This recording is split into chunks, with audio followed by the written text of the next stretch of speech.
This is Duke University.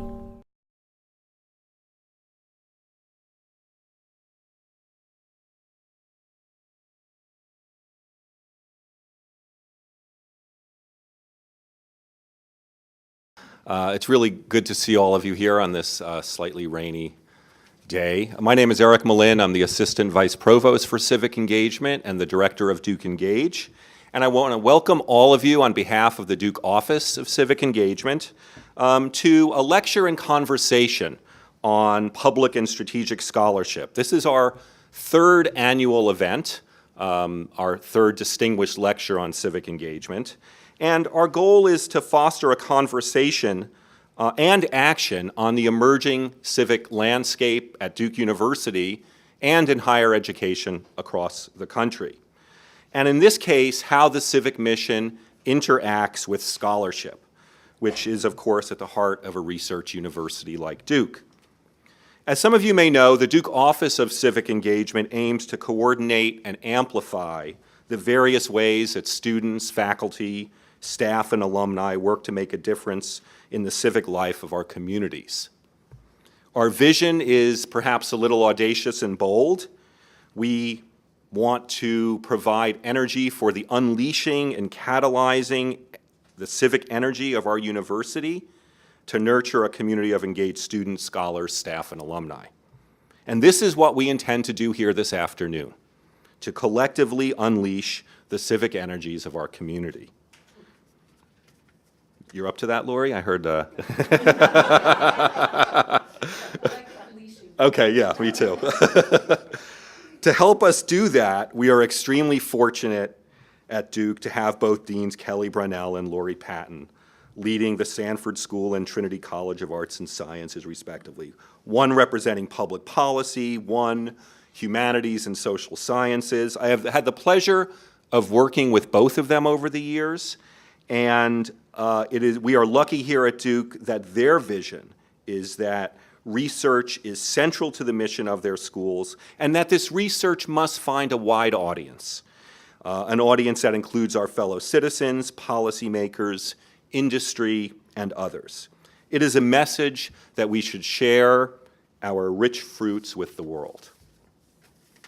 And it is thus appropriate that I introduce next President Broadhead, who has been a passionate advocate not only of using knowledge in the service of society, but also the importance and power of the humanities and social sciences, which he advocated both in an important report, The Heart of the Matter, a report he co-chaired for the American Academy of Arts and Sciences, and on the Colbert Report.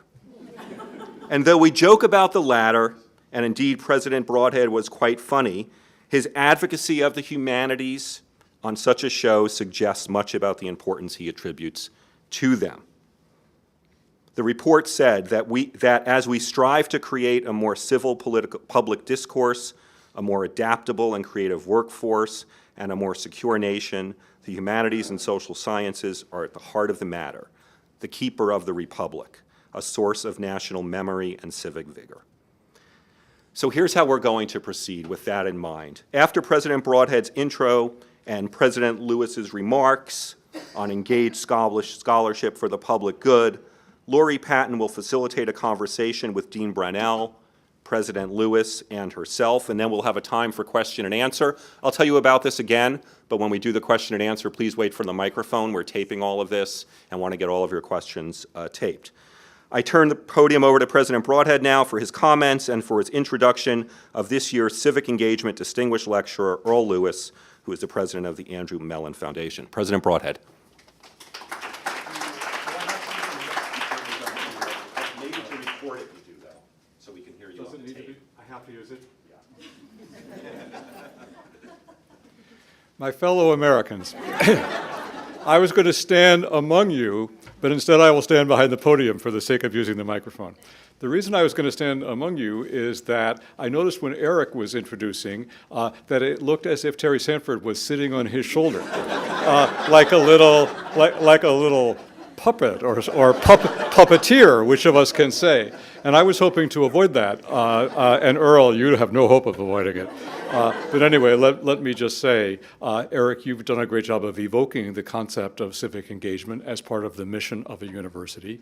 The point is, we think that the intellectual work that is done in this university doesn't know its meaning until it finds ways to go out into the world and see what problems it can help be a solution to.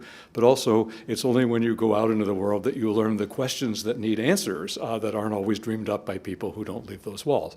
So we see that as a circuit, a round trip, and in the name of this mission, we are happy to have a distinguished lecture series. Last year, you'll remember David Scobie came and talked about quite amazing piece of work he had done in Lewiston, Maine.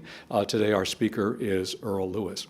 Quickly to introduce him, Earl Lewis, I'm remembering this from things you told me at dinners, so if I'm wrong, you can correct me when you get up here. He was born and grew up in the area near Norfolk, Virginia, and I have heard, but I don't know if I heard this from your lips, that you went to schools without white schoolmates until you were in something like 10th grade, which is pretty amazing to think about, right?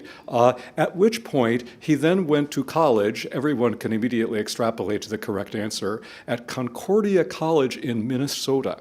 Right? This is America, right? Who knows what's coming next in this history? Having taken your college education in Minnesota, you then stayed at the University of Minnesota for your graduate work, and then began a distinguished scholarly career with teaching first at Berkeley and then at Michigan. Earl's work has been on the history of African American communities. He's also doing important work on the history of African American teachers, and he has co-authored with Robin Kelly a sort of a many-volume history of African American life for young readers. But on the basis of his many personal qualities and intellectual accomplishments, he soon began to be asked to hold administrative responsibilities. He became the dean of the graduate school at the University of Michigan. Thereafter, he became the provost at Emory. But let's just go back a minute to the University of Michigan, because the place where he did his most well-known faculty role and his first major administrative job was also at that point the place that by chance of law became in effect the ground zero of the debate over affirmative action in the United States. The cases of Gratz v. Bollinger, Grutter v. Bollinger were all litigated at the time you were there, and one of your works that probably has had the biggest readership is the co-authorship of the book called Defending Diversity. From there, you went, as I said, to Emory as provost. And then from there, 3 years ago maybe, to the presidency of the Andrew W. Mellon Foundation in New York City. The Andrew W. Mellon Foundation is a foundation with about $6 billion of assets that gives away about $300 million a year.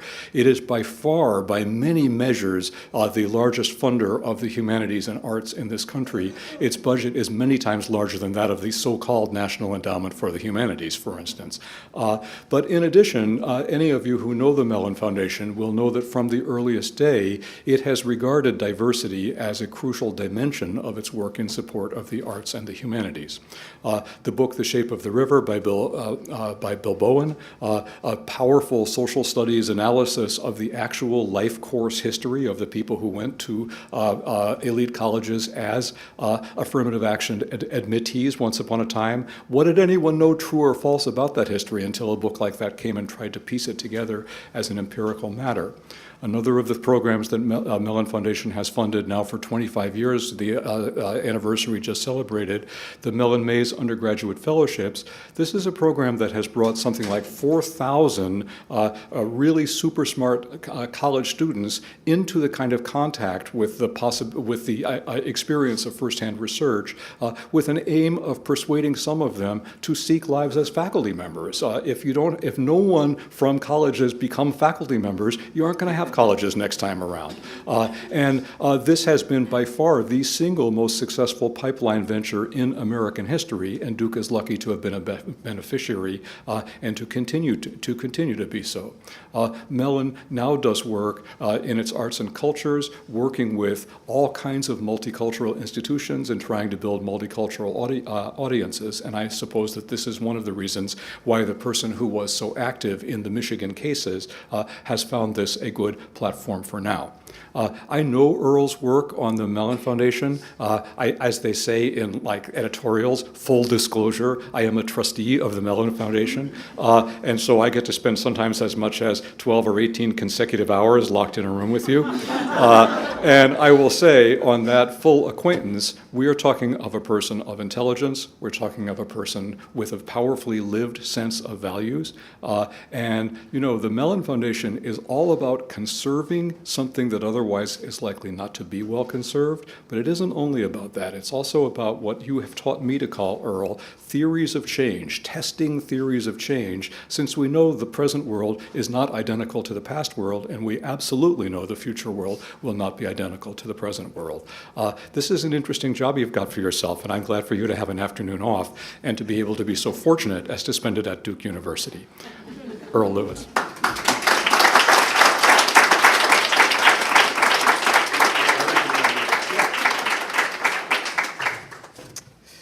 Thank you. That was an extraordinary introduction, and there are no corrections. Indeed, I was born and raised in Tidewater and made my way to Minnesota, California, Michigan, Georgia, and now New York City, and I've even learned to put away a car, which is the hardest part for someone who was born in Norfolk and who lived in California, and then spent 15 years in Michigan, where cars are cars, and they mean something very, very important.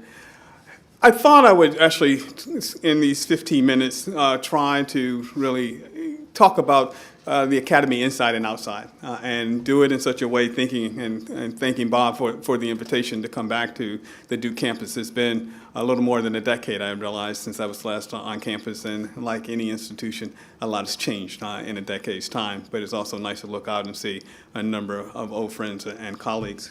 I've entitled this talk, Engaged Scholarship for the Public Good. Across the nation, research universities, public and private, have emerged as significant anchor institutions.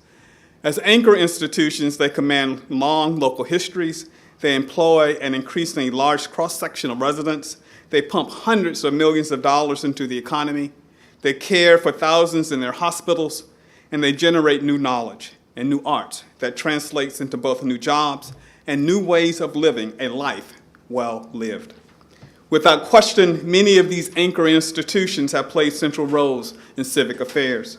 Faculty have served as experts, students have volunteered their time in schools, nursing homes, and food pantries. On occasion, facilities were loaned for public events, be they high school graduations, summer camps, or enrichment programs. And of course, many institutions became repositories for community treasures, becoming home to papers, manuscripts, letters, and other memorabilia that record change over time. Well, about a decade and a half ago, I was reminded of the significance of universities as anchor institutions when I found myself in a conversation with community leaders in Detroit. At that time, as you've heard, I served as the dean of the Horace H. Rackham School of Graduate Studies at the University of Michigan. And like most graduate schools, we couldn't lay claim to budgeted faculty or curriculum control, although we had the ability to convene groups across all kinds of institutional boundaries. In some ways, that's the beauty of graduate school life in graduate schools. Now, our neighbors from Detroit wanted a meeting. They found the pathways into the university bewildering. I don't know if this sounds familiar. There was no central door, no person in charge of community or civic engagement. To them, we looked like a maze of opportunities. As significantly, the model in the 1990s emphasized community problem solving. It started with the community in deficit. The older paradigm featured a multiplicity of community-based programs and often a narrow focus on a single policy domain. The engagement was frequently grants-driven, systems-focused, with public nonprofit emphasis. Now, since the late 1990s, the most successful universities have come to see civic engagement as connected to community building, where community building is both a process and a product. Central to the new paradigm is the understanding that communities have assets to be strategically identified, leveraged, and developed. Now, this is a notable, I would argue, improvement over the previous deficit model. And as my neighbors in Detroit reminded me and colleagues, they had a knowledge of their communities, but they didn't always possess the range of resources to address civic improvement. Universities too often refuse to acknowledge community members as potential collaborators, they would go on to argue. When asked what it meant if they co-authored the studies that brought us promotions, acclaim, and academic prestige, we realized, and I can still remember this meeting, we realized the paradigm was about to shift. Fundamentally, the community members we sought to engage wanted to be partners rather than to be the mere objects or subjects of their research and of our research. As anchor institutions, there is an unquestioned need for us to think strategically about our public roles. This means, in part, a focus on public and strategic scholarship in higher education. There is insufficient time to delineate the full roster of opportunities for the academy in this zone. So to help get us started, I thought I would highlight 3 areas to begin. The first, pedagogical improvements to aid completion. The second, efficiency to ensure creativity. And then a third category that resonates with the American Academy of Arts' study previously referenced, a couple of things about grand challenges. So let me start with new approaches to learning. Colleges and universities have a range of missions, among them teaching, research, service, and in some instances, healthcare. While the community must remain vigilant and pursue advances across the board, allow me to make a case for a renewed focus on pedagogy along the distinguishing characteristic of a residential college. We need, in my view, more research on the tools and methods that enhance the likelihood of student completion. And in some ways, if you actually talk about diversity, and this is huge discussion in America, access is one part of an overall sort of equation. Access without completion means that we waste a lot of human talent and that we actually dash dreams and hopes. And so in some ways, here's a case for research in the public good coming back into the university and then moving out into the community. One way to think about this, much has been printed about MOOCs in recent months. I, like a number of you, have opinions about their utility. For one, I don't believe that MOOCs are going to replace the demand for seats at top colleges and universities across the world. If anything, the visibility of your faculty colleagues may produce even greater demand. Second, MOOCs should not be confused with online learning. There are studies, and I would argue more needed, but studies undertaken by Ithaca and Bill Bourne on online learning in the University of Maryland system that suggest some things that we still need to understand. There are reports emanating from Carnegie Mellon on the ways in which they've used new online technologies. There's the example of TU and its partnership with several leading graduate and professional schools and their programs. And there's the long-running example of continuing education. And of course, there's the for-profit sector, need I say, University of Phoenix. Yet in many people's minds, online and MOOCs have become synonymous. Well, let's separate the two if we can. And in fact, I would argue and suggest, why not use this moment to ask, how do students learn? And what do I, as a faculty member, need to know to master the basic literature in cognitive psychology, learning outcomes, and education? More important, once mastered, how do I begin to alter the graduate seminars so that the next generation of faculty has spent time studying pedagogical approaches as both a scholar and an apprentice? As important, a focus on pedagogy and best practices, as well as strategies for expanding completion, does something else. It reduces a great deal of waste. Now join me in a thought exercise for a moment, which builds on an actual example. A few months ago, I was visited by the president of Institution Z. I'll just call it Institution Z. For some time, faculty at that institution had observed that no matter what they did, roughly a quarter of the freshmen in a foundational course failed. Now, this was not a case of students being underprepared. These were among the top graduating seniors in the United States and the world who took this course, one of the most selective institutions that we know of. And despite many efforts, neither the school nor the faculty had been able to see measurable improvements in outcomes. Institution Z and its leadership decided to use an online delivery tool, hoping they would be able to determine what students were learning, when they were learning, and when they needed structured interventions beyond the classic classroom recitation hour format. Through mobilizing the online pedagogical tool, Institution Z succeeded in lowering the failure rate in this particular course from 25% to 12.9%. First time out. With the leaders there believing they can get it into the single digits, but then recognizing, as the president said, you get 16, 17, 18-year-old kids away from home for the first time, 6 or 7% may be the natural order of things. We will see. But it talks a little bit about what we can do and how we can use those tools. But more than that, it suggests something. It suggests that we need research to see if similar improvements are replicable across the curriculum. We need to know if we can use these tools to better align aspirations with outcomes, potential with graduates in graduation. Scholars need to partner with the for-profit sector as well to mine the data produced by, say, the University of Phoenix. Data which its new CEO told me recently had never been analyzed in a systematic way to improve student learning outcomes. This is actually 30 years of data that actually have never actually been studied. Here we need to overcome, I think, that of those of us in the not-for-profit sector of higher education, somewhat of an allergy, an allergic reaction to the for-profit education, because there's research that needs to be undertaken, projects that need to be completed, and a new way of understanding and directing then this research for the public good that needs to be engaged. Second area, efficiencies in pursuit of inefficiency. Now, I now speak on the other side of the podium as someone who spent 30 years in the academy, and I'll use a different person here. So many commentators berate higher education for being too expensive, highly inefficient, and opaque.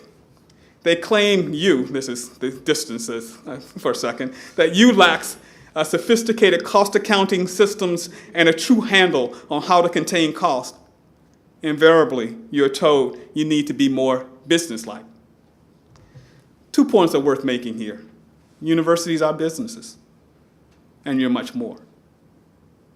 Creativity cannot be force-fit into a 9-to-5 time frame.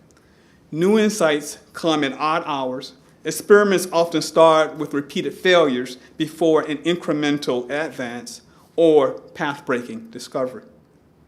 In this sense, research can be seen as highly inefficient.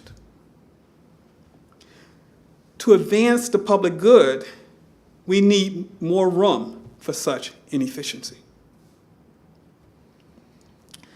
And I would be among the first to say that you need to be defended, and your right to remain inefficient, to create and to discover for the public good should actually be supported. But then the academy needs to respond in a way as well. So why not launch strategic research to examine the value of introducing certain efficiencies that enable important and desired inefficiency? What's the value of central purchasing systems, after all? Of consortia relationships, or shared appointments, or shared service centers, the most recent bugaboo in the academy.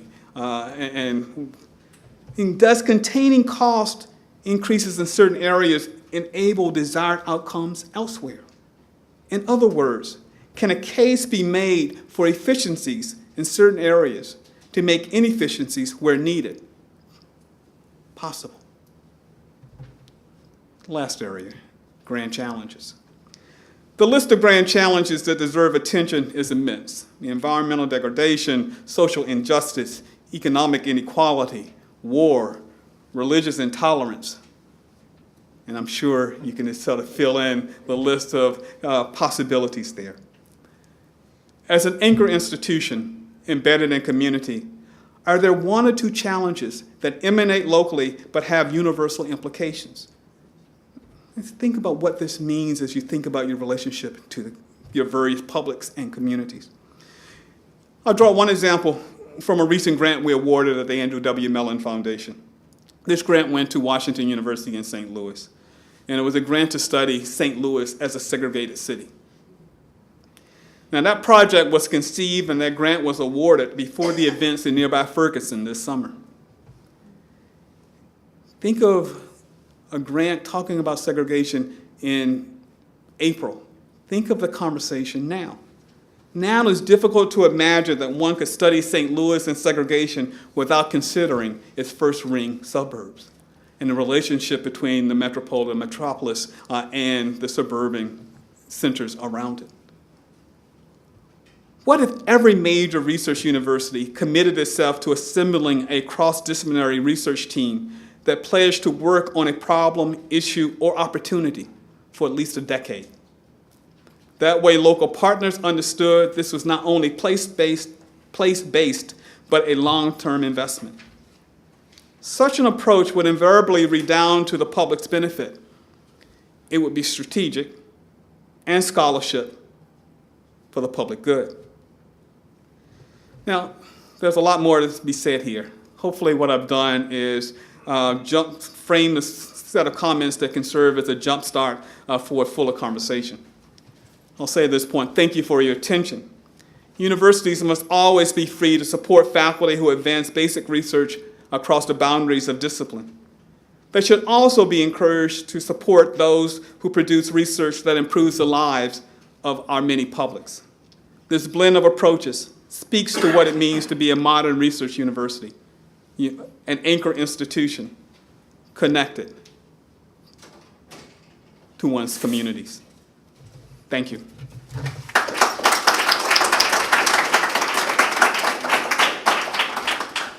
Thank you, Earl. Can everyone hear me? Great. So these 3 points are fabulous points for us to jump off and talk a little bit about Duke-specific issues as well as broader issues in public scholarship.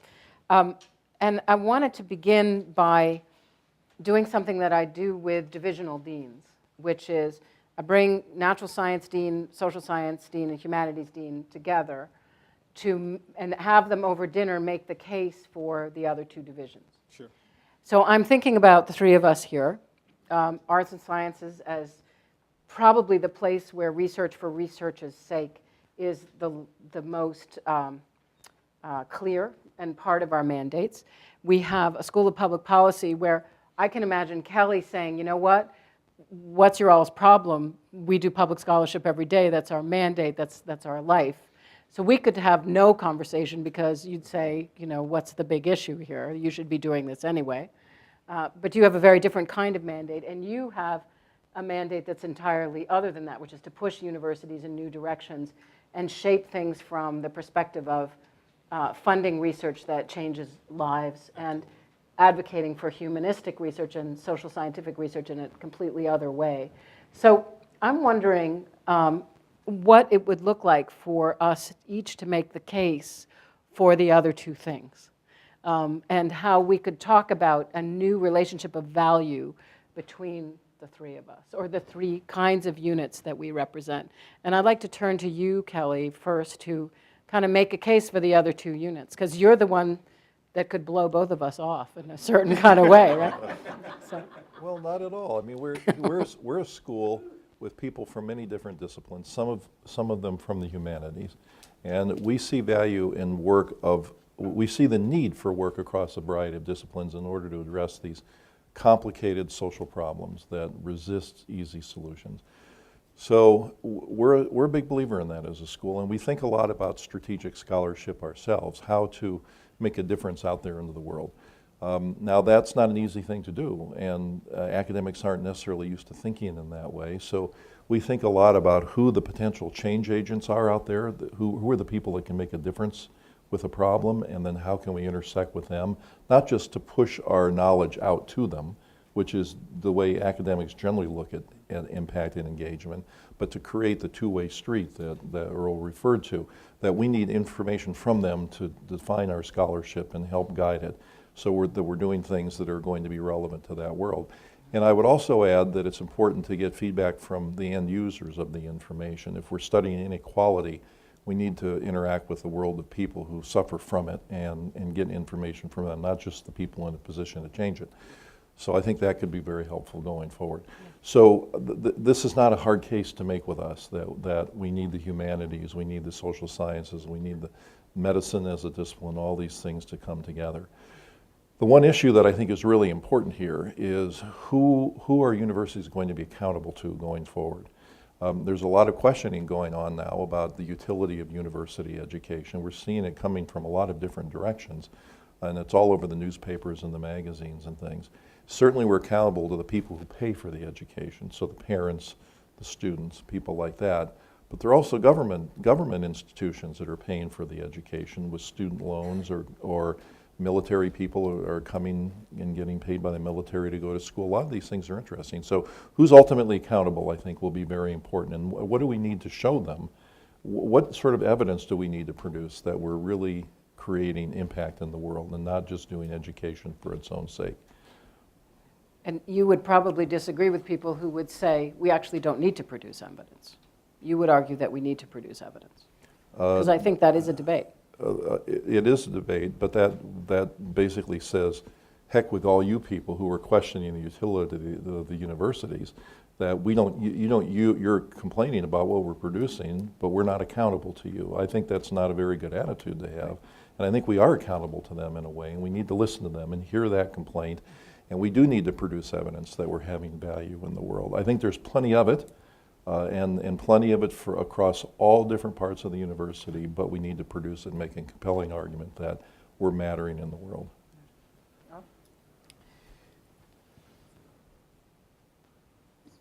We happen to be at a moment where the whole idea of research in any form is under question. And so there's a lot of evidence that there are elements, members of the broader society who question even basic research, and be it in the sciences, let alone the humanities and the social sciences, whether that should be paid for by the public, does it redound to the benefit of the public, et cetera.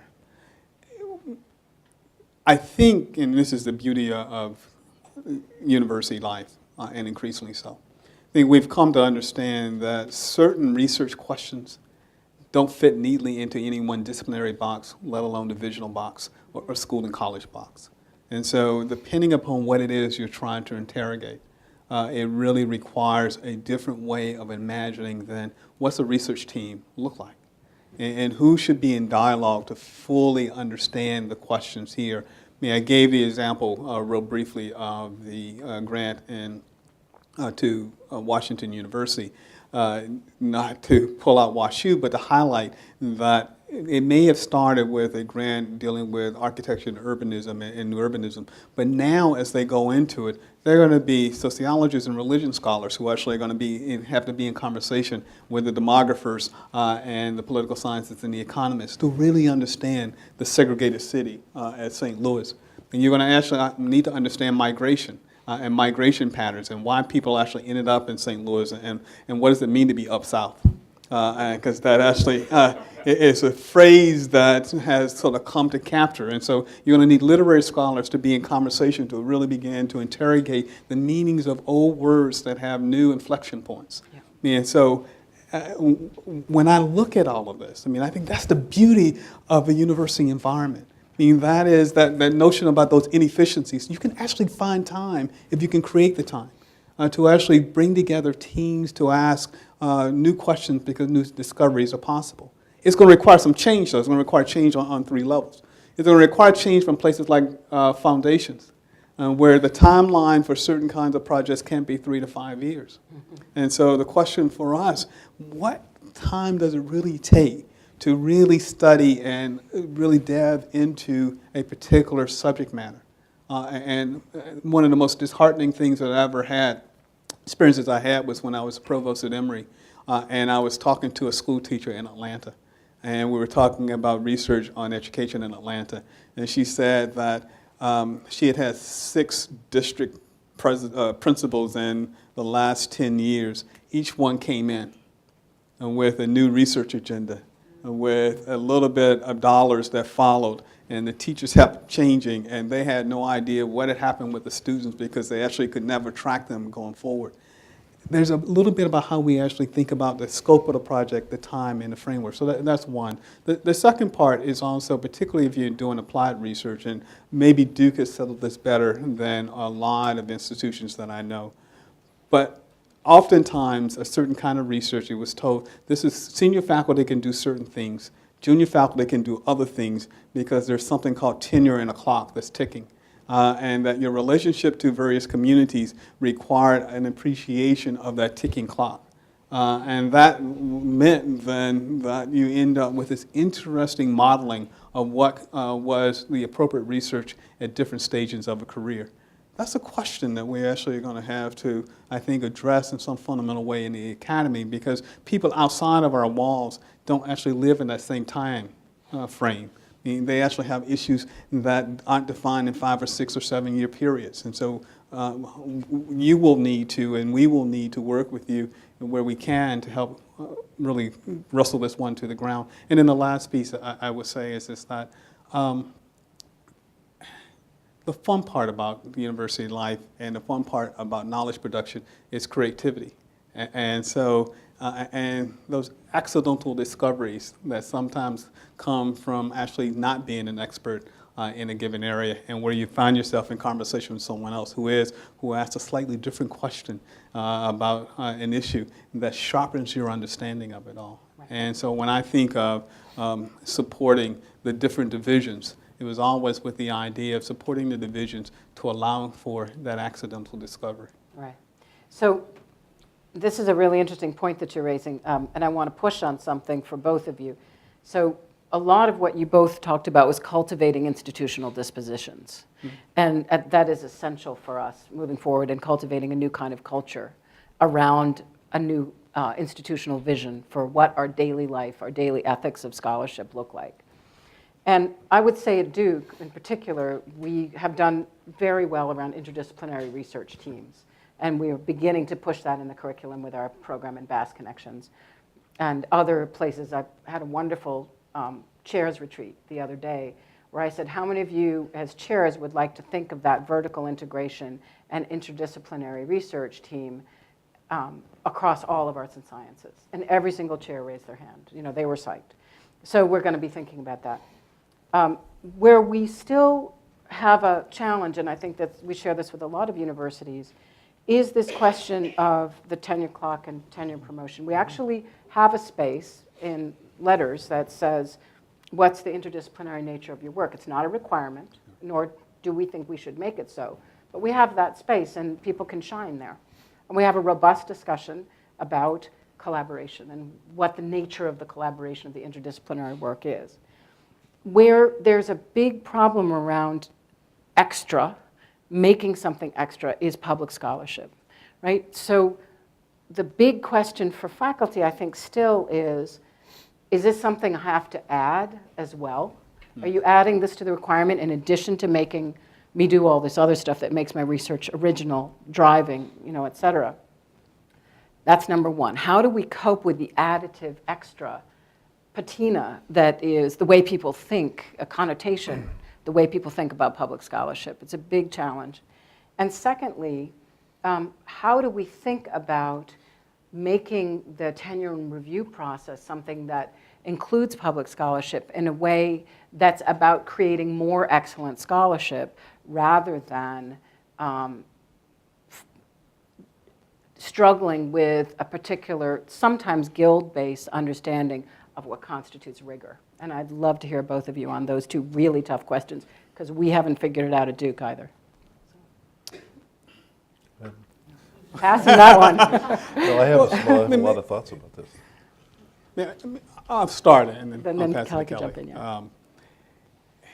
The first thing, I think we should start with the assumption that not everyone needs to do everything in the same way in lockstep.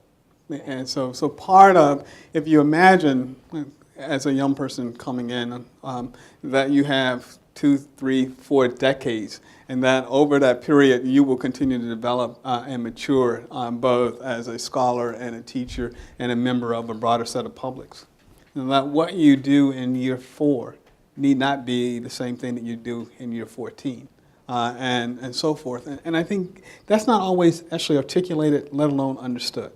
And that hopefully what we're doing is investing in people over a long arc of a career, rather than any particular specific moment in a career, although there's tenure that certainly defines some part of a moment in a career. So that's one thing I would say. I think to your larger question, particularly about public scholarship, there are different ways of defining public scholarship. As you were asking your question, Laurie, I had this flashback moment to about 1994. 1995, and I was trying to figure out how I could explain. I was going up from associate to full, and I was writing in my dossier why I actually thought the 11-volume history of African Americans for young adults was actually public scholarship. And that in a way, how that becomes part of ensuring that another generation of young people understood both the rigors of what Robin and I were trying to do there, but it was actually engaging a different kind of public. I mean, that was not for my colleagues in a way. It was for young kids and all, and that. There was a way where that was public scholarship, not often framed in that way, and so it was a conscious attempt. So the other part is actually for us, me as academics, to actually interpret the work and how we think about that engagement with the public. And it's not, one cannot be passive, and nor can one assume that the chair or the dean, someone else is going to frame it for you. You have to be encouraged in an earlier age to actually think through how to begin to frame your work there. And recognizing that in every instance, it won't be either necessarily accepted or understood. I mean, so there's some risk there. I mean, I say that, and because I'd be the first one to admit that not everything that either I tried or others, friends of mine tried, was fully understood the first time around, or even a second or third in some cases. I have a follow-up, but I'll wait to hear. So Laurie, some 30 years ago, I remember talking with a physician at Cornell who worked on hypertension. And at the time, there was a lot of research showing that many people with hypertension didn't know they had it. So there were a lot of public health efforts to encourage people to get tested and then into the system. And he said that people ran figures and found that you'd get much more efficiency in the system and much more return for the amount of money you spend if you got people who already knew they were hypertensive to take their medication, rather than identifying new cases. And it was a very interesting sort of shift that instead of looking at things the way they usually do, they look at things completely different and get more return. So I'll make a proposal here that I probably wouldn't find a single person on earth to agree with. But what if universities said, we're going to have a 5-year, 2-year, 1-year moratorium on research. We're not going to do anything new, but we're going to deploy all our efforts to making impact with what we've done already. Would we end up with more good in the world? I would bet every dollar I have that we would, because we have so much information that we produce that could be turned into good, but we're not trained to do it, we're not reinforced for doing it, we don't get promoted for doing it, there's not money for doing it, and as a consequence we get stuck, and only a fraction of our things actually make the difference they could. So if you created this new model, and this gets back to the whole tenure idea, where people did get reinforced for doing this, if they got grants for doing it, for making an impact from their work, not just doing the work, then I think we could ultimately really create an awful lot of good in the world. Now, who's in charge of doing that if we're not trained to do it? Maybe there would be another group of people who would be called impact agents or something, whose job it would be to take the work that goes on in the university and make a difference with it. Or maybe we could be trained to do it. Maybe those things could reside in the same individual. My guess is that there are many people in universities who would love the opportunity to do that, because deep in our hearts, I mean, we want to create knowledge. That's a wonderfully exciting thing to do, but we want to make the world better. We're all here to try to make the world better in some way. So if those talents resided in us and we were reinforced for doing it and trained to do it, and people had support staff to help us do it, I think we could make a big difference. So let me propose a case, which was going to be my follow-up question to both of you, which is you're about to make a decision on a work of public scholarship, which the scholar has insisted is his or her tenure book. And it is not original research, but in its synthesis is so brilliant that it has had extraordinary impact. would you make a case for that being the tenure? You're in charge of APT, our promotion and tenure group. Would you both be willing to argue that that book should constitute a tenure book? Yeah, why the heck not? I mean, if this is original intellectual contribution that has put things together in a unique way that really helps push things forward, why isn't that something that we would want to reinforce? As a historian, I can think of a lot of intellectual historians who, over the years, if you sort of think about their ability to synthesize a range of other work and come up with a new interpretive framework for really shedding insight and light in it. And I think it's important. Larry Levine, who some of you know, Larry Levine, who was at Berkeley and used to tell me that he can remember his advisor saying to him at one point he had spent all these hours in the archives looking at the papers of Frederick Jackson Turner, and after he had read about 15 grocery store receipts and a whole range of other things that he thought was sort of minutia that really didn't take him anywhere, he went back and read the other person's work again and again and came up with a different way of actually looking at the world.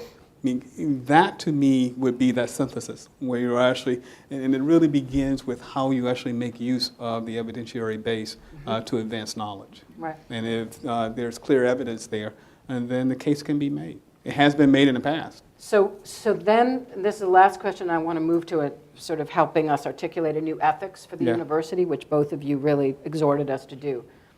But on this topic, which is kind of where we live, which is why I'm spending a little bit of time on it. I remember having to adjudicate a case that was understood by the equivalent of the Promotion and Tenure Committee as absolutely original and completely irrelevant. And I want to think about that because I want to raise this issue of, I'm glad that people are responding here, of the question of relevance, right? So, for instance, Salima Abdul-Ghaffur, a wonderful activist in Atlanta who was one of the people who planned the first Muslim woman's service in New York. It was broadcast around the world. There were lots of violent threats as repercussions of this service, but they did it anyway. And she came at one point to us at Emory in Atlanta and said, if you, as scholars, didn't do completely what seemingly irrelevant work, I wouldn't have been able to know that there actually was a woman teacher at the time of the Prophet, right?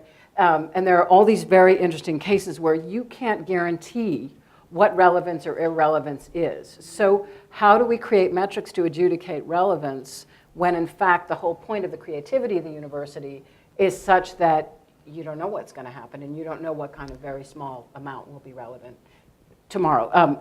3 years ago, the person who worked on Ukraine, right. Yeah. But this is an ongoing debate within the academy over generations. So, when you were saying that, I was thinking back to my late former colleague, Barbara Christian, who was the first black woman tenured at the University of California, Berkeley. And she was in this little known field of literary criticism of black women writers. And Barbara would say when she came up for tenure at Berkeley, people would say, there are no black women writers worth studying. What is this? Right. And what she and Toni Morrison and Alice Walker and all realized is there was a relationship between the writer and the critic that advanced the field. But it took both the writers and the critic to be able to advance the field. The academy was behind. It took the academy a while longer to realize that there was a body of new literature that was changing. There's a new voice that was changing in some ways the literary canon. But they wouldn't have been successful, and I've heard both of them say this in the past, without a Barbara Christian to come along and actually interpret that this was actually worth studying and that the academy needed to study it. In that sense, it took Berkeley a little while to realize that they needed to make an investment. But I would argue that this is one of the dynamic parts of academic life and discovery, where in some instances you will hear people say that it's brilliant, but it's irrelevant. There may be some period where there may be something that is brilliant and irrelevant.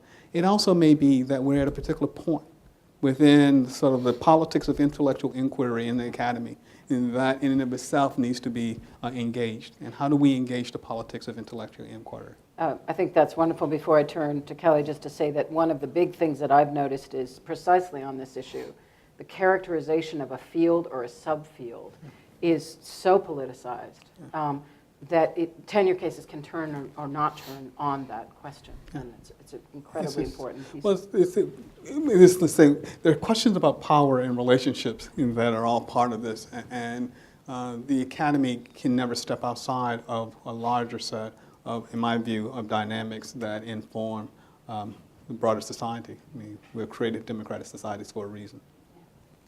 Laura, this is a very vexing issue, I think, because who in the world defines what's relevant, and how do we know what's going to be relevant, and what does relevance mean? And it would probably be a pretty dangerous enterprise for somebody to force that onto a university, to say that everybody's work has to be relevant, because whoever defined it, there would be glaring weaknesses there. But that doesn't mean that the university can't take what it does already, which is to let people do what they wish, think in very genuinely creative ways, and come up with new ideas and discoveries and new ways of looking at things, and make that relevant. So that's where I think we can be better. So defining relevance isn't part of what I think we should do, but I think we can take the brilliance and ingenuity that comes with universities and help make it more relevant, help create more impact from it. Yeah. So I want to turn now to something that you both did, which is to exhort almost a new ethics of a university. And it has to do with a different kind of partnership with what surrounds us. And both of you touched in various ways, and you in your talk, Earl, spoke a little bit about the idea that universities need to see communities as assets rather than outreach. I don't think we've done as well as we could on that. And I think there are any number of reasons why. And you mentioned different kinds of partnerships that we could look at. I'm wondering if you could both talk a little bit more about specific examples that you have of creative partnerships with communities that have really worked, rather than, kind of broad outlines of what that might look like. Tell us some stories about creative partnerships that have worked, where both parties have understood the other as asset rather than outreach or inreach, or that inscrutable maze that you were talking about earlier in your talk.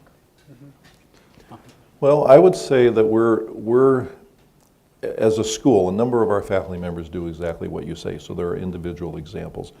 The question is, as a school, can we move, or university, can we move closer to this? And I see it as very important. I mean, we have some members on our faculty, and I think of Bob Korstad sitting right here saying that, listen, we're members of a community, and we need to think of Durham and North Carolina and the South as important parts of who we are, and that we can deploy our talent in working in these communities and helping them solve the really important problems. And in doing that, we need those folks in those areas as research partners. I mean, they need to tell us what are the problems that you're facing in day-to-day life, and how can we be most helpful. And I think deploying some of those things, and Earl mentioned this, I think, beautifully in his talk, about how the university can address a local problem that has global significance. That's something that we've been trying to think about a lot, and I think it's a very important thing for us to do.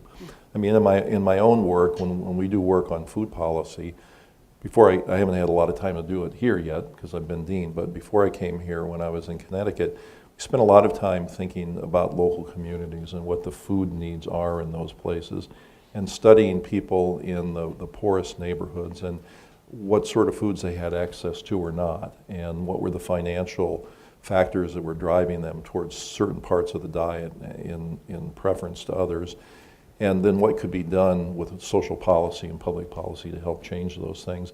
And talking to people in the communities, talking to the children, talking to the parents, really make a big difference in how we thought about things. I'll cite two examples, both drawn from my time in Atlanta at Emory. The first one, coming to understand that I asked a simple question one day, looking at grants coming through, and I go, do we have anywhere in our database where we actually code the parts of Atlanta where we have faculty working? I mean, do we actually capture it anywhere? And the answer was no. And so we had many different fields, but we actually didn't have any way of actually knowing where we were in greater Atlanta. And so eventually I had people tease this out, and they printed out a map of the city, and you get all these little dots all over. And out of that came a new strategy on the part of actually creating a place-based strategy for the next decade, where the university actually went to 5 neighborhoods in and around Atlanta and said that we will work in these 5 neighborhoods exclusively from the university standpoint for the next decade. And we guarantee at least a decade, and maybe longer than that. That's not to say that individual faculty couldn't work anywhere across greater Atlanta and the metropolitan region, but we had to figure out how to dedicate our resources to working with those community partners in a way. And it signaled a change. It signaled a change for the institution, because we had actually verbalized something that had never been verbalized before, that we were interested in working with community partners, and we were willing to stay there for a period of time, and we were willing to tell the world that we were actually going to work in these particular communities for at least a decade, and we knew who to call and they knew who to call, vice versa. I mean, that was very, very important. On a personal level, I realized that sitting as an administrator and saying all these things, as you well know, people will sometimes turn to you and say, so what are you going to do? Right. It's enough for you to talk about what everyone else should be doing, and even for you to be an important cheerleader. And so when Andy Young and Shirley Franklin, former mayors of Atlanta, decided that that the city should actually have a new Center for Civil and Human Rights, and that it should be built in Atlanta, they came to the university and asked would the university help. And so on a personal level, then I decided that the thing I could do once approached by the mayor was to chair the content committee. And so to spend 2 years figuring out what content should go into this Center for Civil and Human Rights. And it became, for me, a way to actually go out into the community, to actually make that place-based approach real. But it also sort of signaled that at all sort of strata inside of the institution, there was a way in which we could engage the place that we were a part of, using the talents that we had. And so my job was to assemble people from all over the country who would come to Atlanta on their own dime to help figure out what should go into this new center. And in the end, we were persuasive, and we had a national group of advisors who came to Atlanta on their own dime and spent 2 years doing so to help figure out what should go there. I mean, that to me is sort of an example, and so those are 2 examples. So this leads really naturally into my final question, then we'll turn it over to this incredible group of folks. By the way, this is an extremely high-class audience, and I want to make sure we open it up. But this leads to this fundamental question of expertise. Yeah. So one of the issues that I've been really inspired by is Nancy Shapiro's work on learning communities. And part of what, and this gets back to your research on pedagogy, Yeah. so part of what's fundamentally transformative about Shapiro's work is she says that the most effective learning comes within community. That's the reason why the flipped classroom works, I think. It's the reason why team-based learning, inquiry-based learning, all these things work.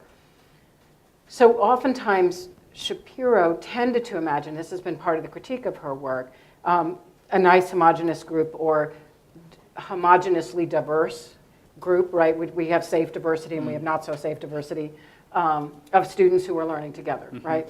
And so the thing that's really interruptive about genuine public scholarship is that you have a scene that I remember very vividly in Pakistan, where people are doing an archaeological dig, and they're professional archaeologists, and the people who lived in the towns around this town actually had oral memory going back about 1,000 years of who lived and why in that the different strata that they were unearthing. And they actually had songs about it. And so what the archaeologists and the folklorists did is they came in and said, okay, we're going to look at and imagine the different strata in this village. And then we're going to study the folklore and the songs. And they never connected the two. And the villagers are sitting there going, hello, you know, this is going to help you figure out the strata. And there was one particular bard, Pakistani bard, who said, I have ladder song. I have the ladder song. And what is the ladder song? The ladder song tells you, if you go down the ladder, who lived when. And they thought it was a really sweet ladder song. And then someone finally got a clue that it would actually help them identify the straight. This is pure, unadulterated folklore, right? Which is the way the university looks at it.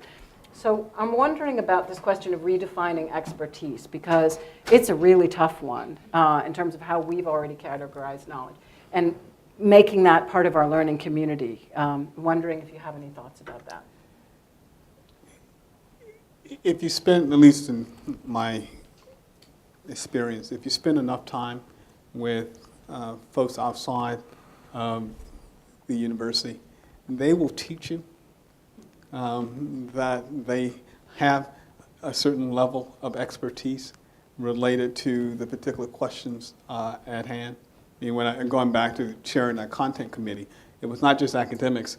There were a number of longtime civil rights activists who had been engaging one another in conversation for at least 50 years. And there were days we were sitting around a seminar table, and there were a group of social activists, former civil rights activists, academics, and some policymakers. And like any good seminar, there's all this teaching that's going on. And there were moments, and I can still, for those of you who know C.T. Vivian, a venerable figure in stories in the history of American civil rights struggle. And C.T. leaned back in his chair at one point and in his own manner gave a recitation. And everyone, I could watch them, everyone sort of moved in their seats as they were listening to him, realizing that they were being taught. And they were being taught several pieces. It's part of, and this goes back to the little story about Detroit, when the Detroit folks came into the University of Michigan and gave us several tutorials on expert. And the expertise that we had, they valued. But they also reminded us it was not the only expertise that was valuable. And our ability to listen to them and to see them as full participants in a dialogue was as critical as anything.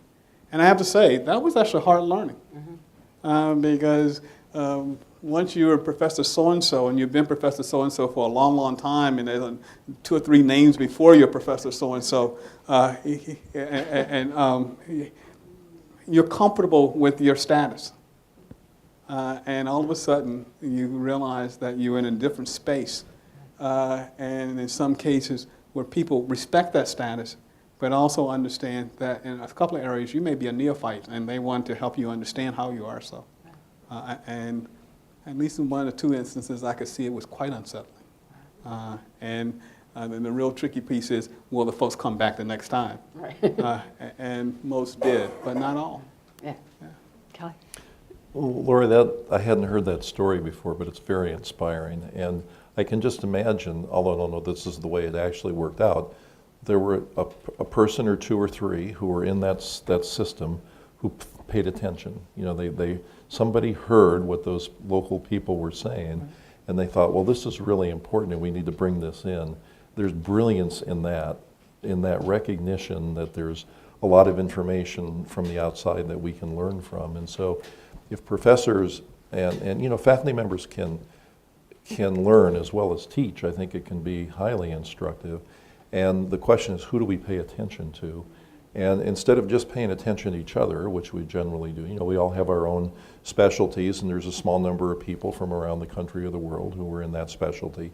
We pay attention to them, but there are a lot more people that one could pay attention to, and sources of knowledge that I think could enrich the way we look at the world, and then do what some brilliant person did in that system, which is to say, boy, I can learn from somebody else, and my work's going to get a lot better as a consequence, and we're going to understand things an awful lot better because of that. If we can be open-minded and think about who do we pay attention to, it's not just each other, I think it would help a lot. So then the provocative question, which I'll end with, and you don't have to answer this, but are we willing, therefore, to change our transfer requirements or our master's requirements so that we give more leeway for experiential learning without a degree? Or do we require a BA for the master's level, for instance? I mean, if we push that question, then how do we think about those policy issues? And I'm not going to make you answer that question, but it's an important. Well, I'll say something very Okay. quickly. You know, some people don't like the term disruptive innovation, but it sounds like if we don't do this ourselves, we're going to be forced from the outside to do it, probably in ways we don't like. So it makes sense to at least start having this discussion more thoroughly. Let me offer a more circuitous answer to your question by giving an example and then coming to the point. So I'm sitting in a meeting, I think on the Georgia Tech campus, and it was about water security and water, and there had been a series of experts, including from the CDC and engineers from Georgia Tech and colleagues at Emory from the medical school, and they were telling the story about this village in West Africa. Where it was either the World Bank and IMF had brought in a series of experts to help this one West African community to drill a well, realizing if they could drill a well inside of the boundaries of the community, they would have fresh water and the women wouldn't have to worry about going down to the riverbank and perhaps being accosted in some form or another. So they drilled the well, and the women still walked to the river to retrieve the water. And the Western experts were befuddled as to why they were still going down to the riverbank. Finally, someone bothered to ask the women, why were they leaving this perfectly beautiful well with clean water and going to the river? And they says, you don't understand. It's the only time we get away from the men, the village, and the children. We don't want that. I mean, we didn't mind a well. We just didn't want it 50 meters from the heart of the village. And so they were going by. And so, and the point here, I mean, which is to get to the point too, which is to remind us, even if we change the institution, we need, as a metaphor, to make sure we place the well in the right location. Yeah, that's great. Well, that's a wonderful place to open it up to the well of wisdom that's in this group. We have almost a half an hour, very rich time together to talk more broadly. I've been taking notes about a new program for public scholarship at Duke from all the wisdom that's here. So questions, thoughts, engagements?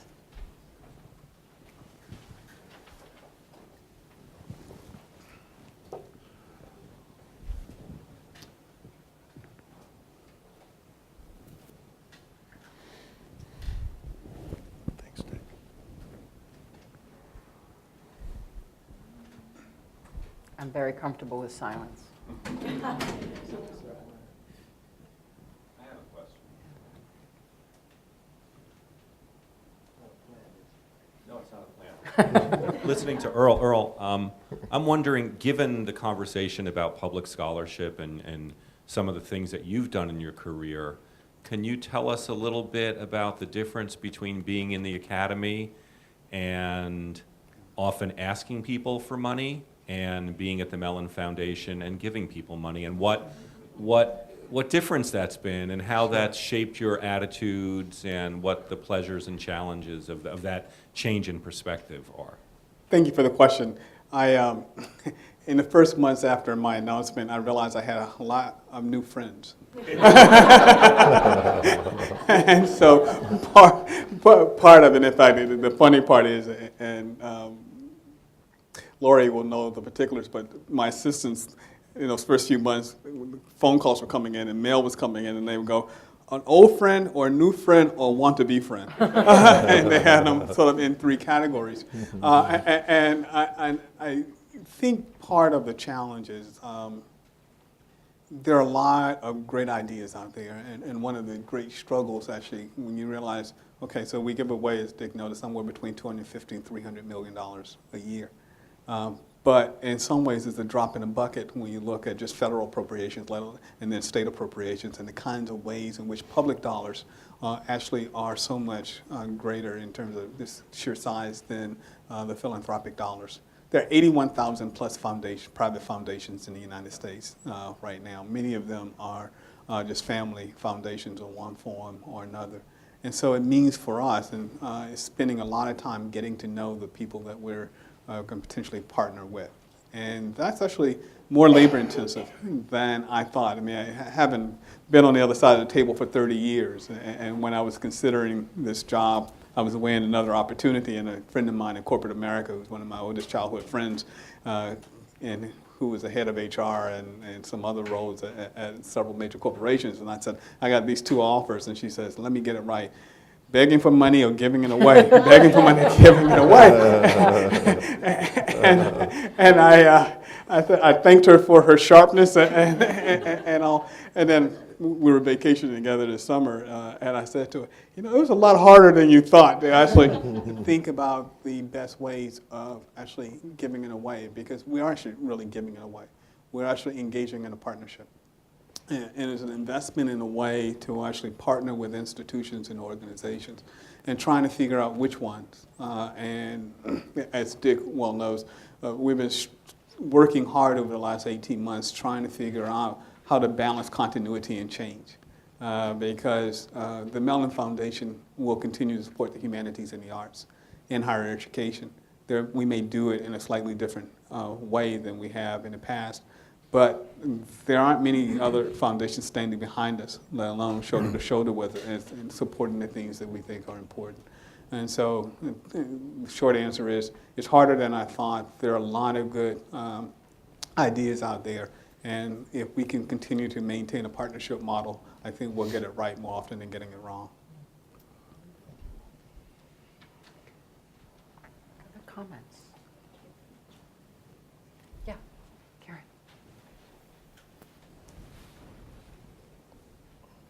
I'm Karen Shapiro in African and African American Studies. Hi. So I'm interested in this question of civic engagement and the way in which the 3 of you have really spoken about it, is to go out into the community and spend time there.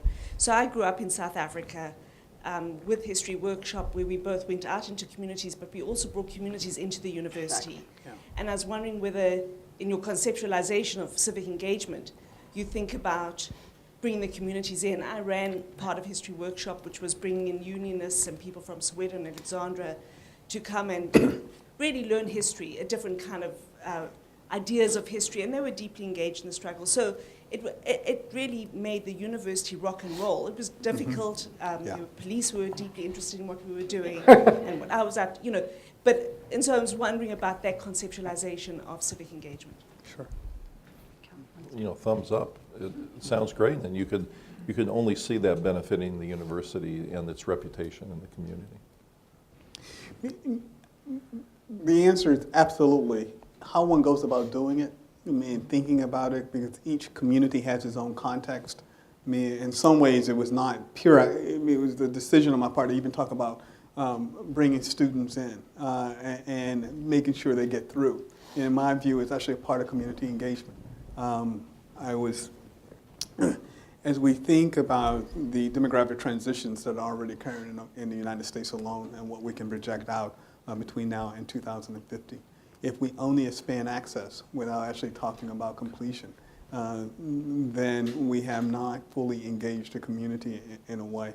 Those students come into the community, and then it's been, at least my experience, going back to even my college days, as I said to a former college president, you brought me in the 1970s to this institution thinking I'm a 17, 18-year-old kid and I was going to change. And what you didn't realize, I came and I expect you to change too. And as a result, in 1976, there's a group of black kids on this college who went on strike to try to get the institution to change. And so this is this way in which, as we sort of look over the histories in South Africa and elsewhere, is how you actually engage those communities. That was, you probably know Salim Badat. And so I was in Grahamstown 2 summers ago now. And visited one of the townships right adjacent to Rose University.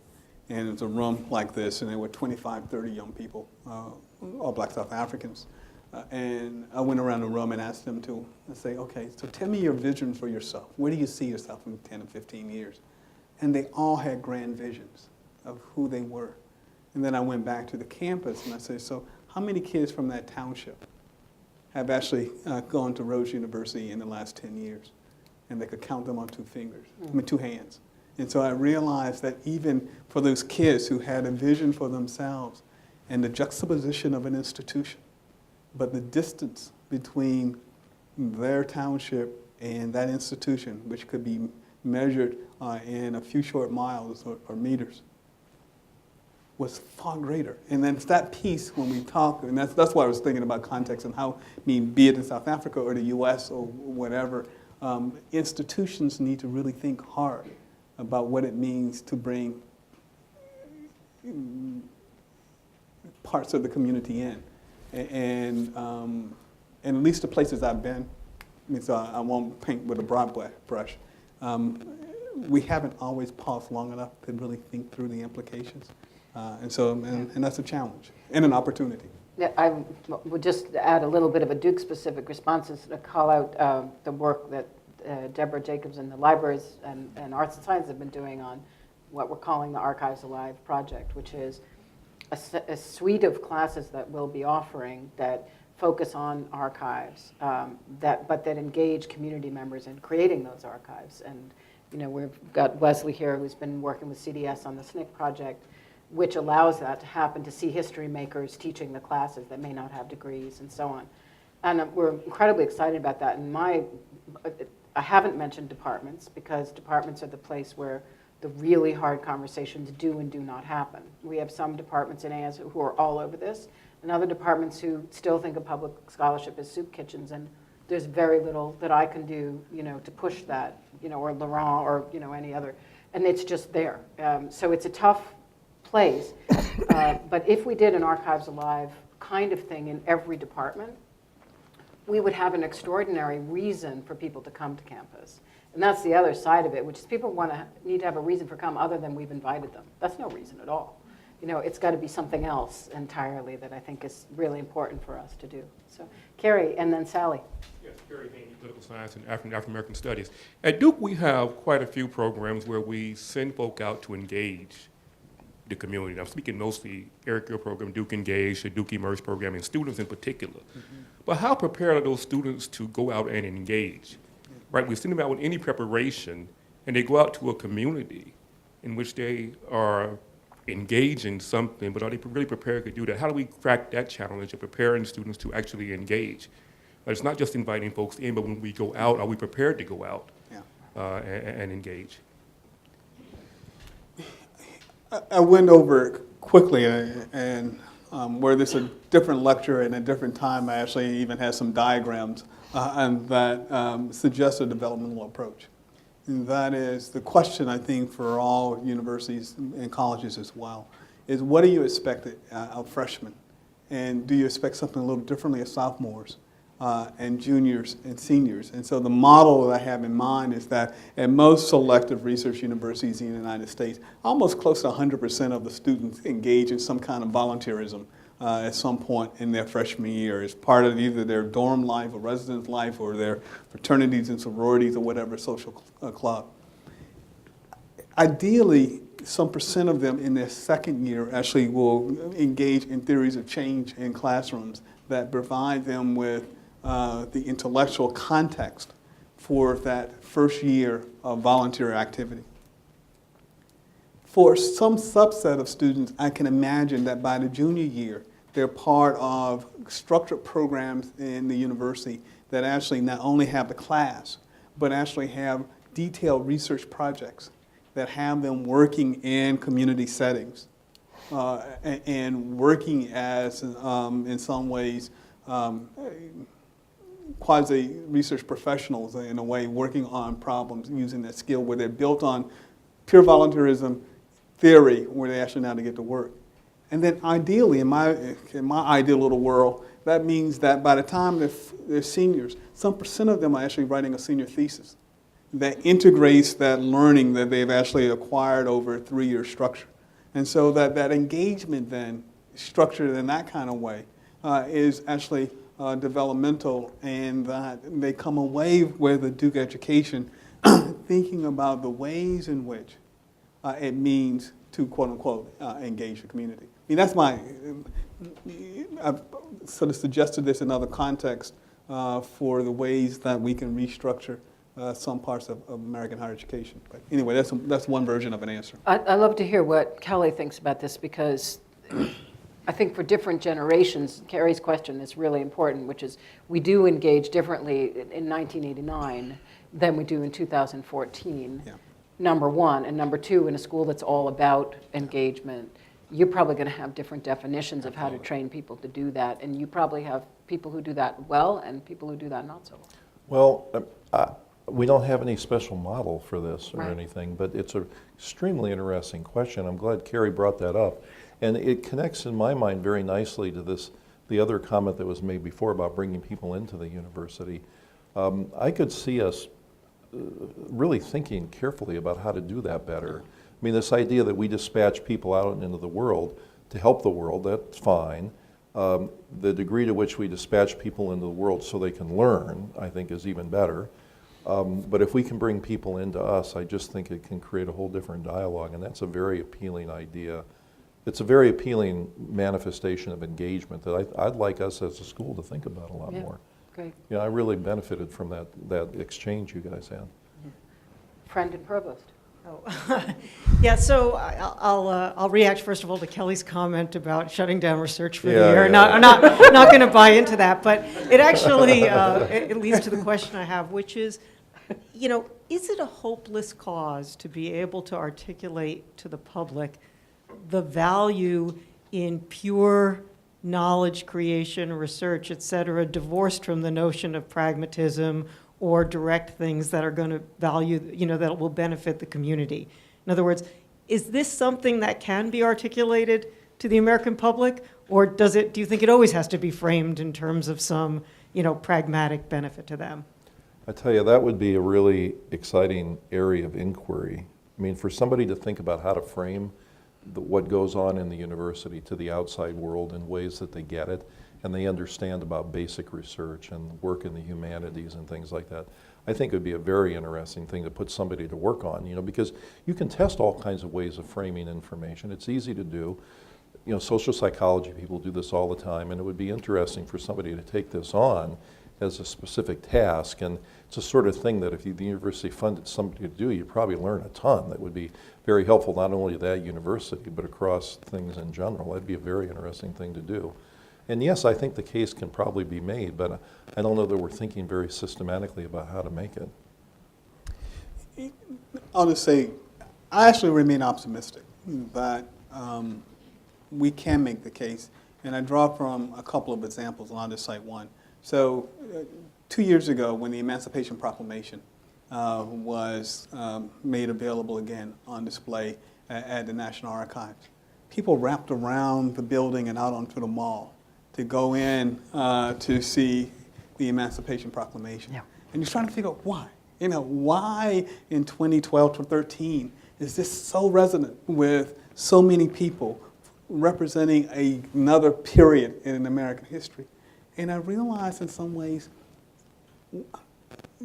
there was a burning desire, listening to and reading some comments from people, to connect their present with the previous past. And so I actually think that in that one example, there are ways where we actually connect our present to a past that invites people in, and we're creating the opportunities for them to do so. They show up. At least they did in that instance, and a couple of others I can think of over the last few years. I love the framing of the question, and I think Earl's example is really profound. I actually want to push it one step further, and I'm glad David Bell is here, because the example I use is the example of medieval French literature, because it's the place it's the place that even university presses have said we're not publishing in that anymore. And so but this is my world, right? Where you come up with a tenure case in this area, and the French department wants to move in another direction. The person's done great work, and you have, by accident, a population of an APT committee or a review committee that says, get back to the relevance of the research question. So I actually feel as if universities have an ethical obligation to make that case to their own presses and to the university and to the public that medieval French literature really matters. And I use that just because it's the most recent case.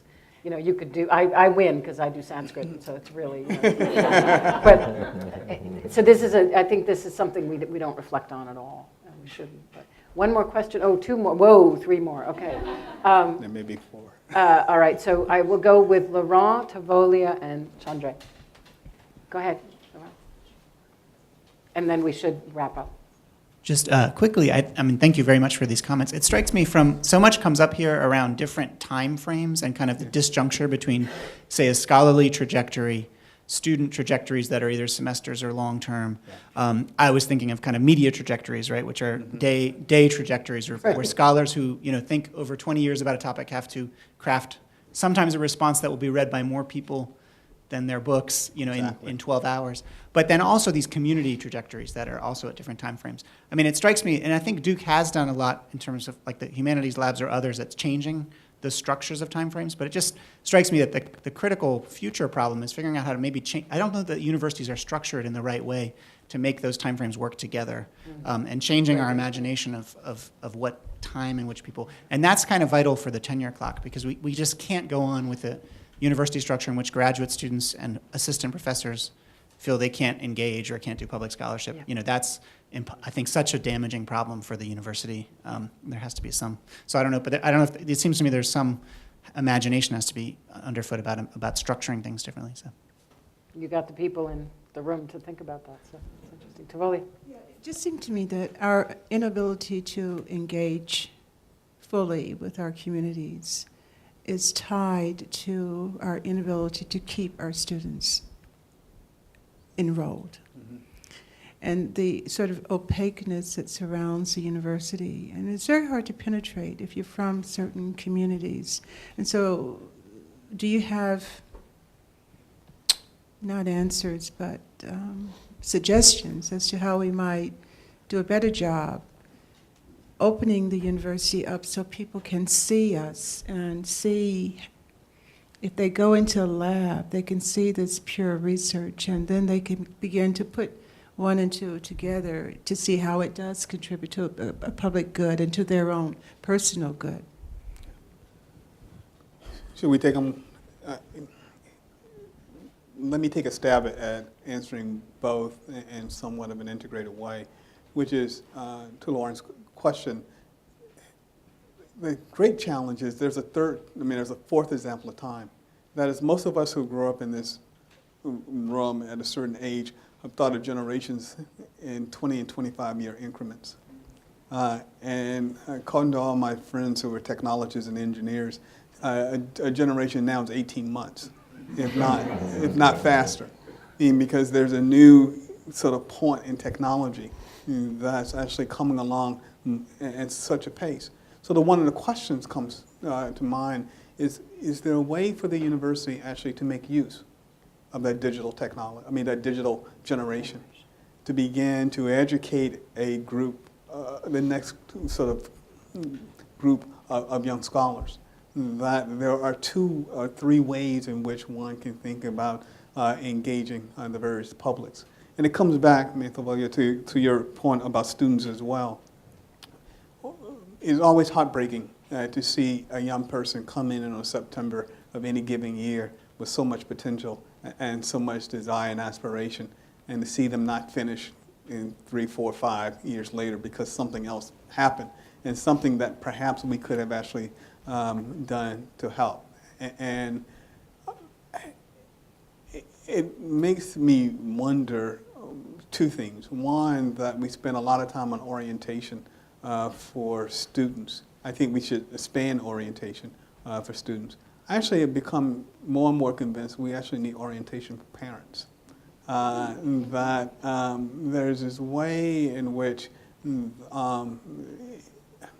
not all of them fully understand, notwithstanding their socioeconomic background, what it means to be in these kinds of environments day in and day out, and for their young people. And that there's this way in which we have assumed that the parents have literacy and a currency to be able to translate, and not all of them do. And sometimes the students are the interlocutors who are actually doing the translation, but they're learning it in real time. And it's something that I think as institutions we have more and more of a responsibility. So anyway, my 2 cents on that. Chandra? So Chandra Gwynn, Mary Lou Williams Center for Black Culture here at Duke. And your comments today left me thinking about a couple of things, and they're related and may not have to be responded to. But one, I thought about how do we see community as an asset if we don't necessarily see the humanity in the people who make up the community? Yeah. And from my particular location in the university, I have to wonder as well about how we see the whole of our community that is Duke, and how do we understand people who work at Duke as also Durham citizens and members of that community, and how are we engaging or not engaging the people who are not faculty, but in fact serve as bridges between the university and the community, as well as between faculty and students. And what is lost at a university when we fail to fully appreciate the full extent of our community on campus as assets. And in particular, when we think about for us here at Duke being located in Durham, and we think about some of the staff members who are not even paraprofessional, but serve and support us every day in all the work that we do, leave here going out into what might be described as the community, and either making your way easier or more difficult based upon how this institution has treated them in their employment and how they are being engaged as the community and the citizens for which you then, as a faculty member, want to study or do research on. I think we have to think about the totality of what we mean by community.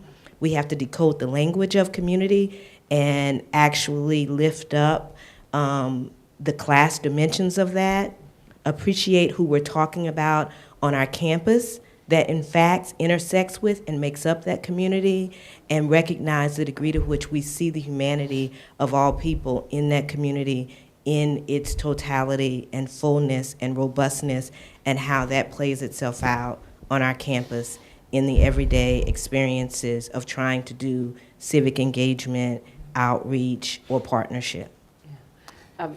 You want to? Well, I have a response, but go ahead. No, Ed, you go first.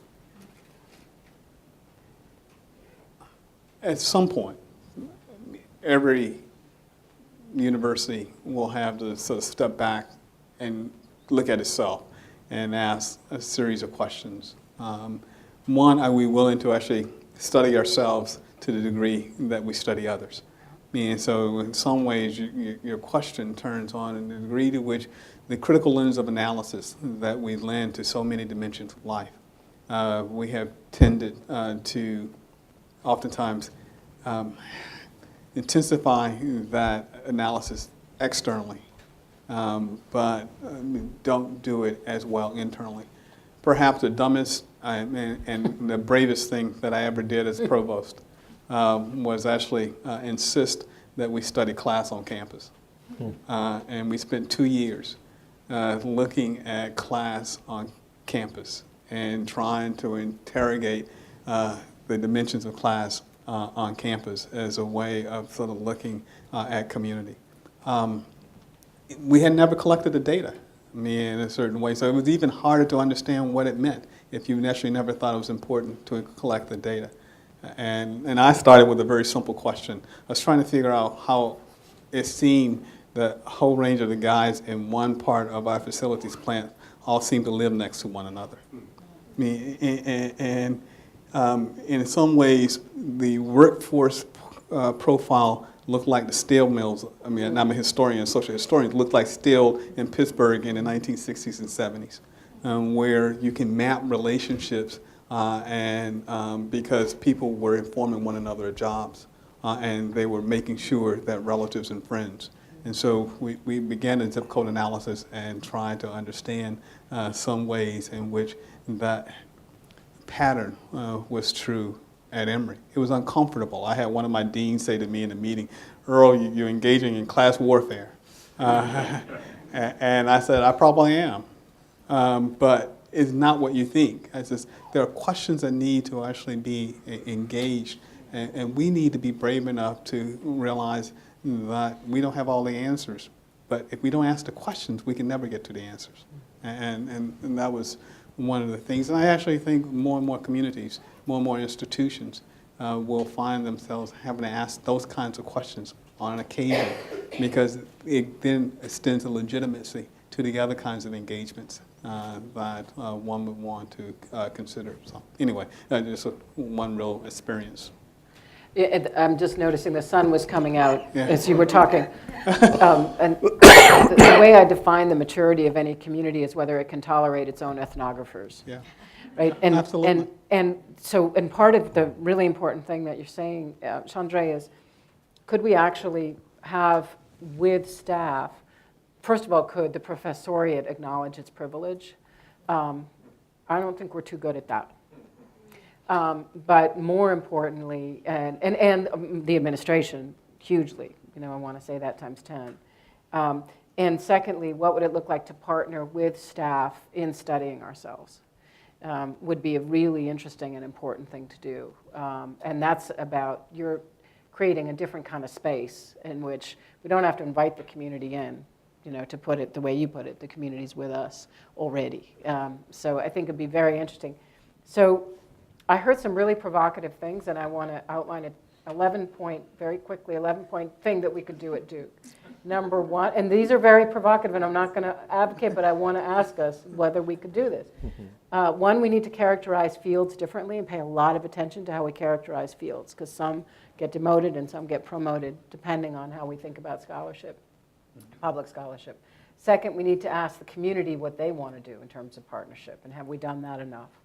Third, we have to say more, and this is pretty interesting, and I don't know how successful we'll be, to argue that synthetic scholarship matters. That's more public scholarship, and that's huge, right? I don't know how we're going to go there. That's really hard, but maybe we can.